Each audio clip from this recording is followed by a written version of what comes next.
අපේ 27 වෙනි ප්‍රශ්නේ තියෙනවා ගත්ත ගැටුම. රූපේ මෙන්න මේ වගේ රූපයක් තියෙනවා ත්‍රිකෝණ ගාන වඩ තියෙනවා. මේ වගේ ත්‍රිකෝණයක් රූපයක ත්‍රිකෝණ ගාන සොයද්දී අපි ලේසි ක්‍රමයක් භාවිත කරනවා. මෙන්න මේ රූප ටිකට අපි මොකද කරන්නේ මේක කියන්නේ අන්න අංක දානවා. මම දා ගන්නවා 1 2 3 කියලා අංක. දැන් මේ රූපේ තියෙන ත්‍රිකෝණ ගාන හොයන්න හදන්න. 1 ත්‍රිකෝණයක් තියෙනවා.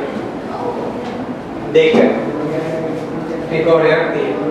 3 ත්‍රිකෝණයක් තියෙනවා. මේ රූපේ ත්‍රිකෝණ තුනයි තියෙන්නේ. හා අංක වලින් කියන්නේ තාම මොකද ගන්න පුළුවන්? 1 very good. 1 1 2 ගන්න පුළුවන් 2 3 ඒ කියන්නේ මෙන්න මේක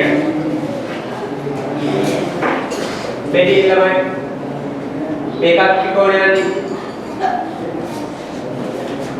මෙන්න මෙයාවත් ගන්න පුළුවන්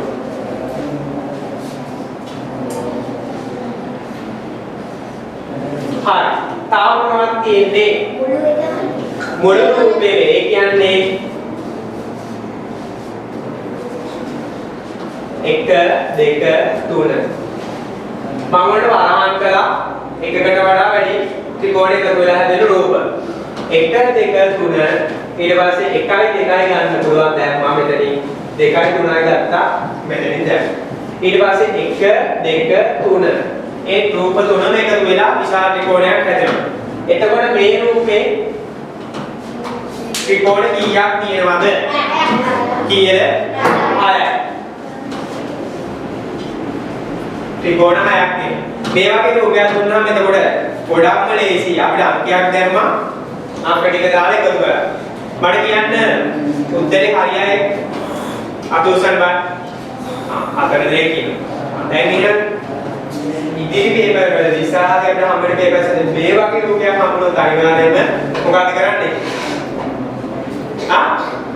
අංක දැම්මා බලලා පුළුවන් නම් මේ වගේ පොඩ්ඩක් වගේ කෙලවරකින් ලියලා තිබ්බත් ගැටුවක් නැහැ. ලියා ගන්න අපිට උත්තරේ ගන්න පුළුවන්. පැහැදිලිද? හැමෝටම තේරුණාද?